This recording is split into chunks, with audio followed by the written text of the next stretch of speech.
Magandang gabi po sa lahat. Ako po si Brilex Valdez Gunsi at taga South UP, Maguindanao del Sur. I was a graduate of Bachelor of Science in Business Administration in City of Coronadal, Corbel Foundation College Incorporated, at graduate po ako na cum laude. And I am also the first graduate of Corbel na Teduray po.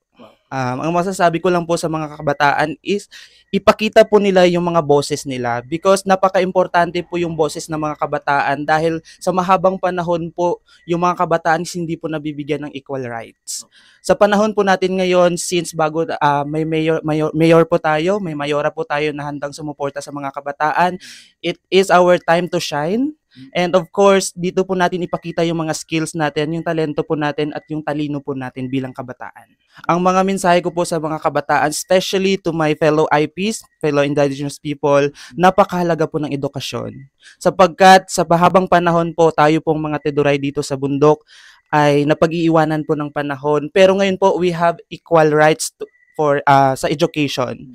We have equal rights to access education po. Napakarami pong schools na handa pong tumulong sa mga estudyante. At masasabi ko po na kapag edukado po tayo, marami pong oportunidad na darating sa ating buhay. Isa po sa merong yung South UP is yung bulubundukin po ng South UP and of course yung klima po namin. Actually, ang mayor po namin is handa po sumuporta sa tourism po ng South UP. Papagandahin po natin yung South UP para po marami pong tao na makakabisita po dito sa municipality po natin. And of course, since nasa tourism na rin po ako, gagawin din po namin yung part namin para po maging maayos po yung tourism ng South UP. Since po bago pa lang po yung administration po ni Mayor Helen Benito, but we are hoping na gagawin niya po yung part niya na magkaroon po ng improvement po yung South UP at hindi lang po improvement, dadagdagan niya po yung mga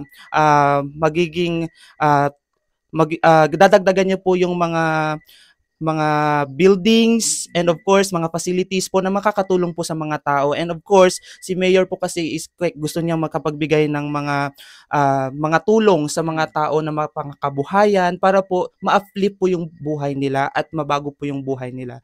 And of course, si Mayor din po isuporta po siya sa lahat ng mga proyekto as long as well-detailed po yung mga programa para sa mga tao, gagawin niya po yon sa abot ng kanyang makakaya.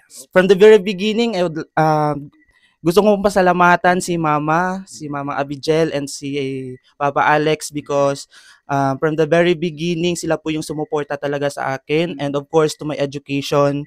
Sila din po yung isang bagay na nakapagbigay motivation po sa akin sa pag-aaral at makapagtapos po with flying colors. And of course to my family na sumusuporta po sa akin para po para makapagtapos po ako ng pag-aaral, especially financially and emotionally. Nandyan po sila lahat. And of course, hindi lang po yung pamilya ko, nandyan din po yung mga friends ko, nandyan din po yung mga teachers ko. And of course, thank you so much din po sa school ko, yung Corbel Foundation College Incorporated, for 4 years na binigyan po ako ng opportunity to showcase my talents and of course, dagdagan po yung knowledge ko. And of course, ang Corbel po kasi is yung nagbigay po ng great foundation po for my education. And yun po din yung gagamitin ko sa mga future po na mangyayari sa akin.